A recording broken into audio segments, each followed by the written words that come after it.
തമ്പുരാനെ, വിശുദ്ധ കുരിശിൻ്റെ അടയാളത്താൽ ഞങ്ങളുടെ ശത്രുക്കളിൽ നിന്ന് ഞങ്ങളെ രക്ഷിക്കുക. ഞങ്ങളുടെ തമ്പുരാനെ, പിതാവിൻ്റെയും പുത്രൻ്റെയും പരിശുദ്ധാത്മാവിൻ്റെയും നാമത്തിൽ ആമേൻ. ആദ്യം മുതൽ ഉണ്ടായിരുന്നതും ഞങ്ങൾ കേട്ടതും സ്വന്തം കണ്ണുകൊണ്ട് കണ്ടതും സൂക്ഷിച്ചു വീക്ഷിച്ചതും കൈകൊണ്ട് സ്പർശിച്ചതുമായ ജീവൻ്റെ വചനത്തെപ്പറ്റി ഞങ്ങൾ അറിയിക്കുന്നു. വിശുദ്ധ യോഹന്നാൻ എഴുതിയ 1-ാം ലേഖനത്തിൻ്റെ 1-ാം അധ്യായം 1-ാം തിരുവചനമാണ് നാം വായിച്ചു കേട്ടത്. രാജാക്കന്മാരുടെ 2-ാം പുസ്തകത്തിൽ നിന്നുള്ള വായന, അധ്യായം 4. വിധവയുടെ എണ്ണ. പ്രവാചകണത്തിൽ ഒരുവൻ്റെ ഭാര്യ എലീശായോട് പറഞ്ഞു, അങ്ങയുടെ ദാസനായ എൻ്റെ ഭർത്താവ് മരിച്ചിരിക്കുന്നു.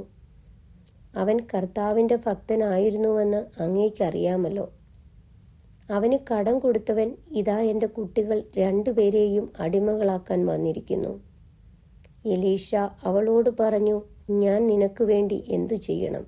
പറയുക, നിന്റെ വീട്ടിൽ എന്തുണ്ട്? അവൾ പറഞ്ഞു, ഈ ദാസിയുടെ വീട്ടിൽ ഒരു ഭരണി എണ്ണയല്ലാതെ മറ്റൊന്നുമില്ല. അവൻ പറഞ്ഞു, നീ ചെന്ന് അയൽക്കാരിൽ നിന്ന് ഒഴിഞ്ഞ പാത്രങ്ങൾ ധാരാളം ശേഖരിക്കുക. പിന്നെ നീയും നിന്റെ പുത്രന്മാരും അകത്തു കടന്ന് പാത്രങ്ങളിൽ എണ്ണ പകരുക. നിറയുന്നത് മാറ്റിവെക്കുക. അവൾ വീട്ടിൽ ചെന്ന് പുത്രന്മാരെ അകത്തു വിളിച്ച് വാതിലടച്ചു.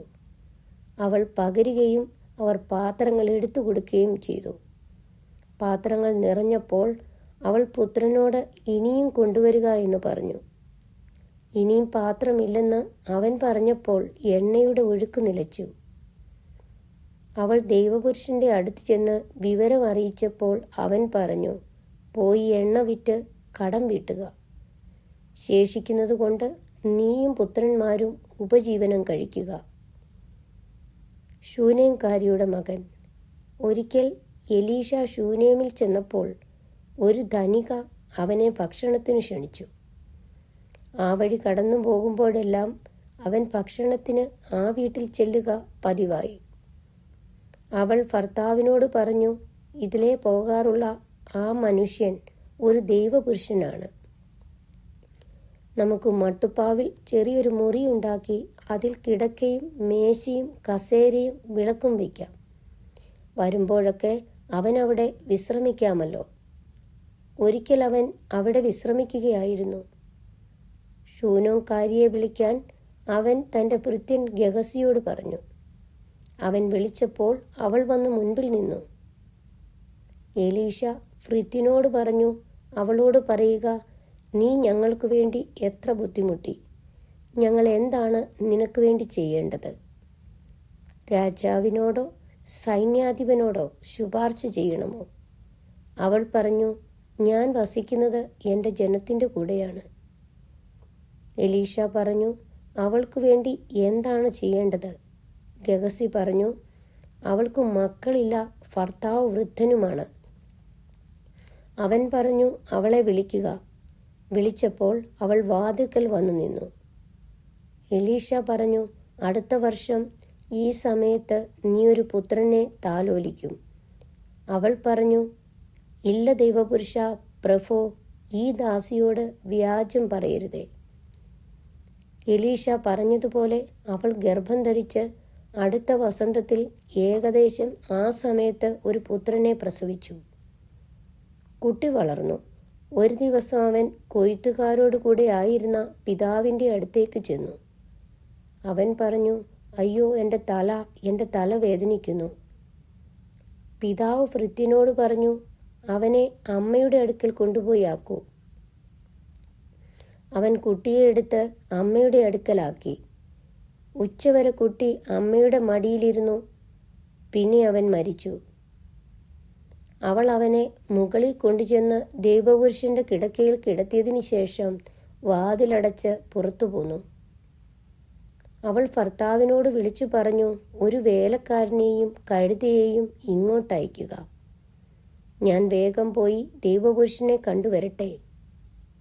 അവൻ ചോദിച്ചു, നീ ഇന്ന് അവൻ്റെ അടുത്തേക്ക് പോകുന്നത് എന്തിന്? ഇന്ന് അമാവാസിയോ സാപത്തോ അല്ലല്ലോ. അവൾ പറഞ്ഞു, നന്മ ഭവിക്കും. കഴുതയ്ക്ക് ജീനിട്ടതിന് ശേഷം അവൾ ഭൃത്യനോട് പറഞ്ഞു, വേഗം ഓടിക്കുക, ഞാൻ പറയാതെ വേഗം കുറയ്ക്കരുത്. അവൾ കാർമൽ മലയിൽ ദൈവപുരുഷന്റെ അടുത്തെത്തി. അവൾ വരുന്നത് കണ്ടപ്പോൾ അവൻ ഭൃത്യൻ ഗഹസിയോട് പറഞ്ഞു, അതാ ശൂനേംകാരെ. ഓടിച്ചെന്ന് അവളെ സ്വീകരിച്ച് അവൾക്കും ഭർത്താവിനും കുഞ്ഞിനും സുഖം തന്നെയോ എന്ന് അന്വേഷിക്കുക. സുഖം തന്നെ, അവൾ പറഞ്ഞു. അവൾ മലയിൽ ദൈവപുരുഷന്റെ അടുത്തെത്തി അവൻ്റെ പാദങ്ങളിൽ പിടിച്ചു. അവളെ തള്ളി മാറ്റുന്നതിന് ഗഹസി മുൻപോട്ട് വന്നു. എന്നാൽ ദൈവപുരുഷൻ പറഞ്ഞു, അവളെ തടയരുത്, അവൾ കഠിന ദുഃഖത്തിലാണ്. കർത്താവ് അത് എന്നിൽ നിന്ന് മറച്ചിരിക്കുന്നു, എന്നെ അറിയിച്ചിട്ടില്ല. അപ്പോൾ അവൾ പറഞ്ഞു, പ്രഭോ, ഞാൻ അങ്ങയോട് പുത്രനെ ആവശ്യപ്പെട്ടോ? എന്നെ വഞ്ചിക്കരുതെന്ന് ഞാൻ പറഞ്ഞതല്ലേ? അവൻ ഗഹസിയോട് പറഞ്ഞു, അരപ്പട്ട ധരിച്ച് എൻ്റെ വടിയും എടുത്തു ചെല്ലുക. വഴിയിൽ ആരെ കണ്ടാലും അഭിവാദനം ചെയ്യരുത്. ആരെങ്കിലും അഭിവാദനം ചെയ്താൽ പ്രത്യഭിവാദനം ചെയ്യുകയും അരുത്. എൻ്റെ വടി കുട്ടിയുടെ മുഖത്ത് വയ്ക്കുക. അപ്പോൾ കുട്ടിയുടെ അമ്മ പറഞ്ഞു, കർത്താവിനെയും അങ്ങയെയും സാക്ഷിയാക്കി ഞാൻ പറയുന്നു, ഞാൻ അങ്ങയെ വിട്ടു പോവുകയില്ല. അപ്പോൾ അവൻ അവളെ അനുഗമിച്ചു. ഗഹസി മുൻപേ പോയി വടി കുട്ടിയുടെ മുഖത്ത് വെച്ചു. എന്നാൽ അനക്കമോ ജീവന്റെ ലക്ഷണമോ ഉണ്ടായില്ല. അവൻ മടങ്ങി വന്ന് എലീശായോട് കുട്ടി ഉണർന്നിട്ടില്ലെന്ന് പറഞ്ഞു. എലീശ ആ ഭവനത്തിൽ ചെന്നപ്പോൾ കുട്ടി കിടക്കയിൽ മരിച്ചു കിടക്കുന്നത് കണ്ടു. അവൻ ഉള്ളിൽ കടന്ന് വാതിലടച്ചു. മുറിക്കുള്ളിൽ അവനും കുട്ടിയും മാത്രമായി. എലീശ കർത്താവിനോട് പ്രാർത്ഥിച്ചു. അനന്തരം കിടക്കയിൽ കയറി തൻ്റെ വായ് കുട്ടിയുടെ വായോടും തൻ്റെ കണ്ണുകൾ അവൻ്റെ കണ്ണുകളോടും തൻ്റെ കൈകൾ അവൻ്റെ കൈകളോടും ചേർത്ത് വെച്ച് അവൻ്റെ മേൽ കിടന്നു. അപ്പോൾ കുട്ടിയുടെ ശരീരം ചൂട് പിടിച്ചു തുടങ്ങി. എലീശ എഴുന്നേറ്റ് മുറിയിൽ അങ്ങോട്ടും ഇങ്ങോട്ടും ഒരു പ്രാവശ്യം നടന്നു. വീണ്ടും കുട്ടിയുടെ മേൽ കിടന്നു. കുട്ടി 7 പ്രാവശ്യം തുമ്മിയതിന് ശേഷം കണ്ണു തുറന്നു. എലീശ ഗഹസിയോട് ശൂനോംകാരിയെ വിളിക്കുക എന്ന് പറഞ്ഞു. അവൻ വിളിച്ചു. അവൾ വന്നു. എലീശ അവളോട് പറഞ്ഞു, നിന്റെ പുത്രനെ എടുത്തുകൊള്ളുക. അവൾ അവൻ്റെ പാദത്തിങ്കൽ വീണ് നമസ്കരിച്ചു. എന്നിട്ട് കുട്ടിയെ എടുത്തുകൊണ്ടുപോയി. വിഷം കലർന്ന ഭക്ഷണം. എലീശ വീണ്ടും ഗിൽഗാലിലെത്തി. അവിടെ ക്ഷാമമായിരുന്നു. പ്രവാചകണം മുൻപിലിരിക്കെ അവൻ ഭൃത്യനോട് പറഞ്ഞു, പ്രവാചകഗണത്തിന് വലിയ പാത്രത്തിൽ അവിയൽ തയ്യാറാക്കുക.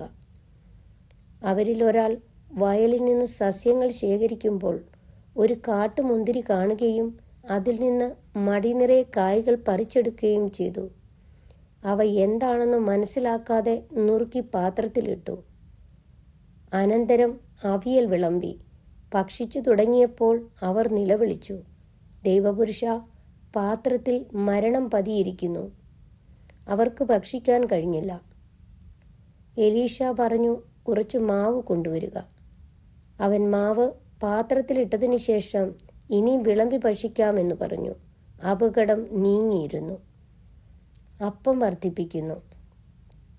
ബാൽശാലിഷായിൽ നിന്ന് ഒരാൾ ആദ്യ ഫലങ്ങൾ കൊണ്ടുണ്ടാക്കിയ കുറേ അപ്പവും 20 ബാർലിയപ്പവും കുറേ പുതിയ ധാന്യക്കതിരുകളും സഞ്ചിയിലാക്കി കൊണ്ടുവന്ന് ദൈവപുരുഷന് കൊടുത്തു. അപ്പോൾ എലീശ പറഞ്ഞു, അത് അവർക്ക് കൊടുക്കുക, അവർ ഭക്ഷിക്കട്ടെ. ഭൃത്യൻ ചോദിച്ചു, 100 ആളുകൾക്കായി ഇത് ഞാൻ എങ്ങനെ പങ്കുവയ്ക്കും? അവൻ ആവർത്തിച്ചു, കൊടുക്കുക, അവർ ഭക്ഷിക്കട്ടെ. എന്തെന്നാൽ കർത്താവ് അരുളിച്ചെയ്യുന്നു, അവർ ഭക്ഷിക്കുകയും മിച്ചം വരികയും ചെയ്യും. ഭൃത്യനത് അവർക്ക് വിളമ്പി. കർത്താവ് അരുളിച്ചെയ്തതുപോലെ അവർ ഭക്ഷിച്ചു, മിച്ചം വരികയും ചെയ്തു. രാജാക്കന്മാരുടെ 2-ാം പുസ്തകത്തിൽ നിന്നുള്ള വായന, അധ്യായം 5. നാമാനെ സുഖപ്പെടുത്തുന്നു. സിറിയ രാജാവിൻ്റെ സൈന്യാധിപനായിരുന്നു നാമാൻ. രാജാവിന് അവനോട് പ്രീതിയും ബഹുമാനവുമായിരുന്നു. കാരണം അവൻ മുഖാന്തരം കർത്താവ് സിറിയായ്ക്ക് വിജയം നൽകി. ധീരനും പരാക്രമിയുമായിരുന്നെങ്കിലും അവൻ കുഷ്ഠരോഗിയായിരുന്നു. ഇസ്രയേലിനെ ആക്രമിച്ചപ്പോൾ സിറിയാക്കാർ ഒരു പെൺകുട്ടിയെ തട്ടിക്കൊണ്ടുപോയിരുന്നു. അവൾ നാമാന്റെ ഭാര്യയുടെ പരിചാരികയായി. അവൾ തൻ്റെ യജമാനത്തിയോട് പറഞ്ഞു, എൻ്റെ യജമാനൻ സമരിയായിലെ പ്രവാചകന്റെ അടുത്തായിരുന്നെങ്കിൽ അവൻ യജമാനന്റെ കുഷ്ഠം മാറ്റുമായിരുന്നു. ഇസ്രയേൽക്കാരി പെൺകുട്ടി പറഞ്ഞ വിവരം നാമാൻ രാജാവിനെ അറിയിച്ചു. സിറിയ രാജാവ് പറഞ്ഞു, ഉടനെ പോവുക, ഞാൻ ഇസ്രയേലി രാജാവിന് ഒരു കത്ത് തരാം. നാമാൻ 10 താലന്ത് വെള്ളിയും 6000 ശെക്കേൽ സ്വർണവും 10 വിശിഷ്ട വസ്ത്രങ്ങളും എടുത്ത് യാത്രയായി. അവൻ കത്ത് ഇസ്രയേൽ രാജാവിനെ ഏൽപ്പിച്ചു. അതിൽ ഇങ്ങനെ എഴുതിയിരുന്നു, എൻ്റെ ദാസൻ നാമാനെ കുഷ്ഠരോഗത്തിൽ നിന്ന് സുഖപ്പെടുത്തണമെന്ന് അപേക്ഷിക്കാനാണ് ഈ കത്ത്. ഇസ്രയേൽ രാജാവ് കത്ത് വായിച്ചിട്ട് വസ്ത്രം കീറിക്കൊണ്ട് പറഞ്ഞു, കുഷ്ഠരോഗിയെ സുഖപ്പെടുത്താൻ എന്നോട് ആവശ്യപ്പെടുന്നു. ജീവൻ എടുക്കാനും കൊടുക്കുവാനും ഞാൻ ദൈവമാണോ? കണ്ടോ, എന്നോട് മല്ലിടാൻ അവൻ പഴുതു നോക്കുന്നു. ഇസ്രയേൽ രാജാവ് വസ്ത്രം കീറിയെന്ന് കേട്ട് ദൈവപുരുഷനായ എലീശ രാജാവിനെ അറിയിച്ചു. നീ എന്തിനാണ് വസ്ത്രം കീറിയത്? അവൻ എൻ്റെ അടുത്ത് വരട്ടെ. ഇസ്രയേലിൽ ഒരു പ്രവാചകനുണ്ടെന്ന് അറിയട്ടെ. നാമാൻ രഥങ്ങളും കുതിരകളുമായി എലീശായുടെ വീട്ടുപടിക്കൽ എത്തി. എലീശ ദൂതനെ അയച്ച് അവനോട് പറഞ്ഞു, നീ ജോർദാനിൽ പോയി 7 പ്രാവശ്യം കുളിക്കുക. നീ ശുദ്ധനായി ശരീരം പൂർവസ്ഥിതിയെ പ്രാപിക്കും. എന്നാൽ നാമാൻ കുപിതനായി മടങ്ങിപ്പോയി. അവൻ പറഞ്ഞു, എലീശ എൻ്റെ അടുത്ത് ഇറങ്ങി വന്ന് തൻ്റെ ദൈവമായ കർത്താവിൻ്റെ നാമം വിളിച്ചപേക്ഷിക്കുമെന്നും കരം വീശി കുഷ്ഠം സുഖപ്പെടുത്തുമെന്നും ഞാൻ വിചാരിച്ചു. ഡമാസ്കസിലെ അബാനായും ഫാർപ്പാറും ഇസ്രയേലിലെ നദികളേക്കാൾ ശ്രേഷ്ഠമല്ലോ. അവയിൽ കുളിച്ച് എനിക്ക് ശുദ്ധി പ്രാപിച്ചുകൂടെ? അങ്ങനെ അവൻ ക്രുദ്ധനായി അവിടെ നിന്ന് തിരിച്ചുപോയി. എന്നാൽ ഭൃത്യന്മാർ അടുത്തു ചെന്ന് പറഞ്ഞു, പിതാവേ, പ്രവാചകൻ ഭാരിച്ച ഒരു കാര്യമാണ് കൽപ്പിച്ചിരുന്നതെങ്കിൽ അങ്ങ് ചെയ്യുമായിരുന്നില്ലേ? അപ്പോൾ കുളിച്ചു ശുദ്ധനാകുക എന്ന് പറയുമ്പോൾ എത്രയോ കൂടുതൽ താല്പര്യത്തോടെ അങ്ങത് ചെയ്യേണ്ടതാണ്. അങ്ങനെ ദൈവപുരുഷന്റെ വാക്കനുസരിച്ച് അവൻ ജോർദാനിലിറങ്ങി 7 പ്രാവശ്യം മുങ്ങി. അവൻ സുഖം പ്രാപിച്ചു, ശരീരം ശിശുവിൻ്റേതുപോലെയായി. അവൻ ഭൃത്യന്മാരോടൊത്ത് ദൈവപുരുഷന്റെ അടുത്ത് തിരിച്ചു എന്ന് പറഞ്ഞു, ഭൂമിയിൽ ഇസ്രയേലിൻ്റേതല്ലാതെ മറ്റൊരു ദൈവമില്ലെന്ന് ഞാനിപ്പോൾ അറിയുന്നു. അങ്ങയുടെ ദാസനിൽ നിന്ന് ഒരു സമ്മാനം സ്വീകരിച്ചാലും. എലീശ പറഞ്ഞു, ഞാൻ സേവിക്കുന്ന കർത്താവാണെ, ഞാൻ സ്വീകരിക്കയില്ല. നാമാൻ നിർബന്ധിച്ചെങ്കിലും അവൻ വഴങ്ങിയില്ല. അപ്പോൾ നാമാൻ പറഞ്ഞു, സ്വീകരിക്കയില്ലെങ്കിൽ 2 കഴുതച്ചുമട്ട് മണ്ണ് തരണമെന്ന് ഞാൻ യാചിക്കുന്നു. ഇനിമേൽ കർത്താവിനല്ലാതെ മറ്റൊരു ദൈവത്തിനും അങ്ങയുടെ ദാസൻ ദഹനബലിയോ കാഴ്ചയോ അർപ്പിക്കുകയില്ല. കർത്താവ് ഒരു കാര്യത്തിൽ ഈ ദാസനോട് ക്ഷമിക്കട്ടെ. എൻ്റെ യജമാനൻ എൻ്റെ കയ്യിൽ ചാരിക്കൊണ്ട് റിമോൻ ക്ഷേത്രത്തിൽ ആരാധനയ്ക്ക് പോവുകയും ഞാൻ അവിടെ വണങ്ങുകയും ചെയ്യുമ്പോൾ കർത്താവ് അത് എന്നോട് ക്ഷമിക്കട്ടെ. എലീശ പറഞ്ഞു, സമാധാനമായി പോവുക. നാമാൻ കുറച്ചു ദൂരം പോയി. അപ്പോൾ ദൈവപുരുഷനായ എലീശായുടെ ഭൃത്യൻ ഗഹസി ചിന്തിച്ചു, എൻ്റെ യജമാനൻ സിറിയാക്കാരനായ നാമാൻ കൊണ്ടുവന്നതൊന്നും സ്വീകരിക്കാതെ വിട്ടയച്ചിരിക്കുന്നു. കർത്താവാണെ, ഞാൻ അവൻ്റെ പുറകെ ചെന്ന് അവനോട് എന്തെങ്കിലും വാങ്ങും. ഗഹസി നാമാനെ പിന്തുടർന്നു. പിറകെ ഒരാൾ ഓടി വരുന്നത് കണ്ട് നാമാൻ അവനെ സ്വീകരിക്കാൻ രഥത്തിൽ നിന്നിറങ്ങി കാര്യം തിരക്കി. അവൻ പറഞ്ഞു, എല്ലാം ശുഭം തന്നെ. എബ്രയീം മലനാട്ടിൽ നിന്ന് പ്രവാചകഗണത്തിൽപ്പെട്ട 2 ചെറുപ്പക്കാർ ഇപ്പോൾ എൻ്റെ അടുക്കൽ വന്നിരുന്നു. അവർക്കൊരു താലന്ത് വെള്ളിയും 2 വിശേഷ വസ്ത്രങ്ങളും തന്നയക്കണമെന്ന് അപേക്ഷിക്കുന്നുവെന്ന് യജമാനൻ പറഞ്ഞയച്ചിരിക്കുന്നു. 2 താലന്ത് സ്വീകരിച്ചാലുമെന്ന് നാമാൻ അവനെ നിർബന്ധിച്ചു. അവൻ 2 താലന്ത് വെള്ളിയും 2 വിശേഷ വസ്ത്രങ്ങളും സഞ്ചിയിലാക്കി 2 ഭൃത്യന്മാരുടെ തോളിൽ വെച്ചുകൊടുത്തു. അതവർ ചുമന്നുകൊണ്ട് ഗഹസിയുടെ മുൻപേ നടന്നു. മലയിലെത്തിയപ്പോൾ അവൻ അത് വാങ്ങി വീട്ടിനുള്ളിൽ വച്ചതിനു ശേഷം ഭൃത്യന്മാരെ തിരിച്ചയച്ചു. അവൻ അകത്ത് തൻ്റെ മുൻപിൽ വന്നപ്പോൾ എലീശ ചോദിച്ചു, ഗഹസി, നീ എവിടെയായിരുന്നു? അവൻ പറഞ്ഞു, അങ്ങയുടെ ദാസൻ എങ്ങും പോയില്ല. എന്നാൽ എലീശ പറഞ്ഞു, അവൻ നിന്നെ സ്വീകരിക്കാൻ രഥത്തിൽ നിന്നിറങ്ങിയപ്പോൾ എൻ്റെ ആത്മാവ് അവിടെ ഉണ്ടായിരുന്നില്ലേ? പണം, വസ്ത്രം, ഒലിവ് തോട്ടങ്ങൾ, മുന്തിരിത്തോട്ടങ്ങൾ, ആടുമാടുകൾ, ദാസീദാസന്മാർ ഇവയൊക്കെ സ്വീകരിക്കുവാനുള്ള സമയമായിരുന്നു അത്. നാമാൻ്റെ കുഷ്ഠം നിനക്കും നിന്റെ സന്തതികൾക്കും എന്നേക്കുമായി വന്നു ചേരും. അങ്ങനെ അവൻ കുഷ്ഠരോഗിയായി മഞ്ഞുപോലെ വെളുത്ത് എലീശായുടെ സന്നിധി വിട്ടുപോയി. രാജാക്കന്മാരുടെ 2-ാം പുസ്തകത്തിൽ നിന്നുള്ള വായന, അധ്യായം 6. കോടാലി പൊക്കിയെടുക്കുന്നു. പ്രവാചകഗണം എലീശായോട് പറഞ്ഞു, അങ്ങയുടെ സംരക്ഷണത്തിൽ ഞങ്ങൾ താമസിക്കുന്ന ഈ സ്ഥലം വളരെ പരിമിതമാണ്. നമുക്ക് ജോർദാൻ അരികെ ചെന്ന് ഓരോ മരം വെട്ടി അവിടെ ഒരു പാർപ്പിടം പണിയാം. അവൻ മറുപടി പറഞ്ഞു, പൊയ്ക്കൊള്ളുവിൻ. അപ്പോൾ അവരിൽ ഒരുവൻ പറഞ്ഞു, ദയവായി അങ്ങും ഈ ദാസന്മാരോട് കൂടെ വരണം. വരാം. അവൻ സമ്മതിച്ചു. അവൻ അവരോടുകൂടെ പോയി. അവർ ജോർദാനിലെത്തി മരം മുറിച്ചു.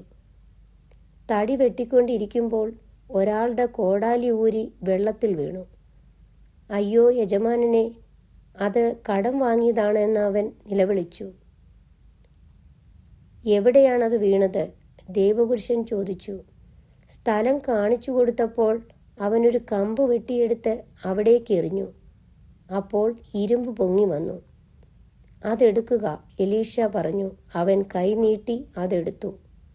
സിറിയയെ തോൽപ്പിക്കുന്നു. ഒരിക്കൽ സിറിയ രാജാവ് ഇസ്രയേലിനെതിരെ യുദ്ധം ചെയ്യുകയായിരുന്നു. പാളയമടിക്കേണ്ട സ്ഥലം രാജാവ് ഭൃത്യന്മാരുമായി ആലോചിച്ചുറച്ചു.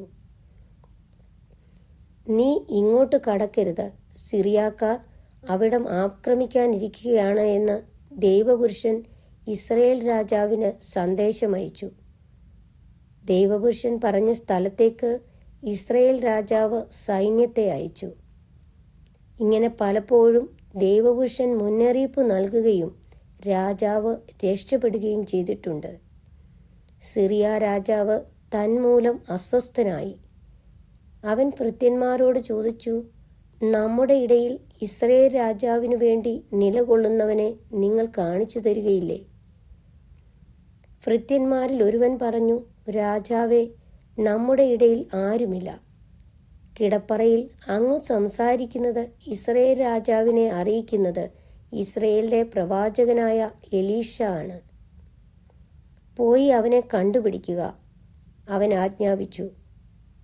ഞാൻ ആളയച്ച് അവനെ പിടിക്കും. അവൻ ദോതാനിലുണ്ടെന്ന് അവർ അറിയിച്ചു. രാജാവ് രഥങ്ങളും കുതിരകളും ഒരു വലിയ സൈന്യവും അവിടേക്ക് അയച്ചു. അവർ രാത്രി നഗരം വളഞ്ഞു.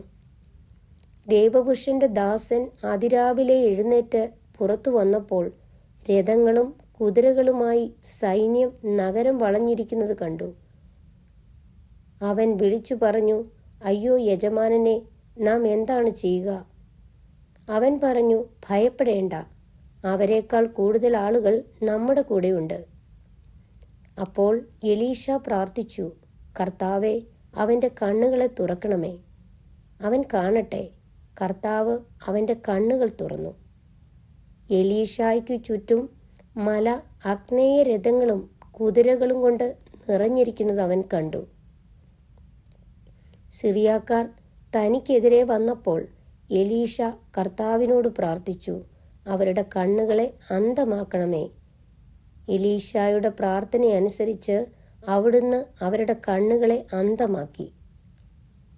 അപ്പോൾ എലീശ അവരോട് പറഞ്ഞു, വഴി ഇതല്ല, പട്ടണവും ഇതല്ല. എന്നെ അനുഗമിക്കുക, നിങ്ങൾ അന്വേഷിക്കുന്നവൻ്റെ അടുത്തേക്ക് ഞാൻ നിങ്ങളെ കൊണ്ടുപോകാം. അവൻ അവരെ സമരിയായിലേക്ക് നയിച്ചു. അവർ സമരിയായിൽ പ്രവേശിച്ച ഉടനെ എലീഷ പ്രാർത്ഥിച്ചു, കർത്താവേ, അവരുടെ കണ്ണുകൾ തുറക്കണമേ. അവർ കാണട്ടെ. കർത്താവ് അവരുടെ കണ്ണുകൾ തുറന്നു. തങ്ങൾ സമരിയായുടെ മധ്യത്തിലാണെന്ന് അവർ കണ്ടു.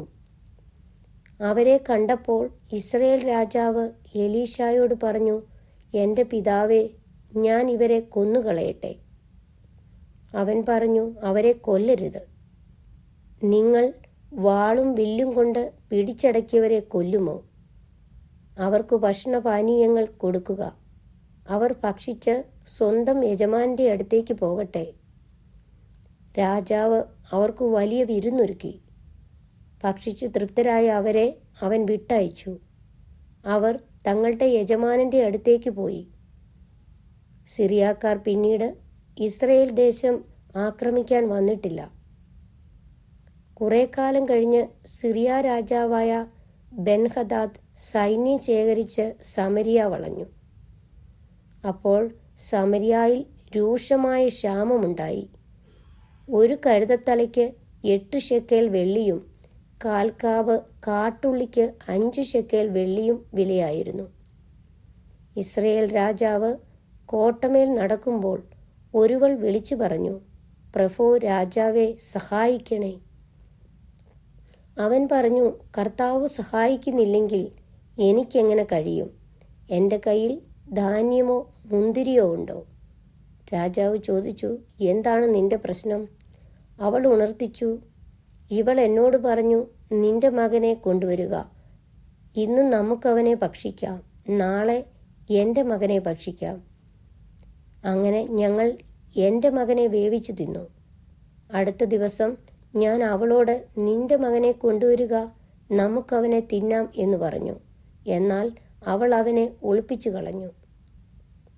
അവൾ അത് പറഞ്ഞപ്പോൾ രാജാവ് വസ്ത്രം കീറി. അവൻ കോട്ടമേൽ നടക്കുകയായിരുന്നു. ജനം നോക്കിയപ്പോൾ രാജാവ് അടിയിൽ ചാക്കുവസ്ത്രം ധരിച്ചിരിക്കുന്നു.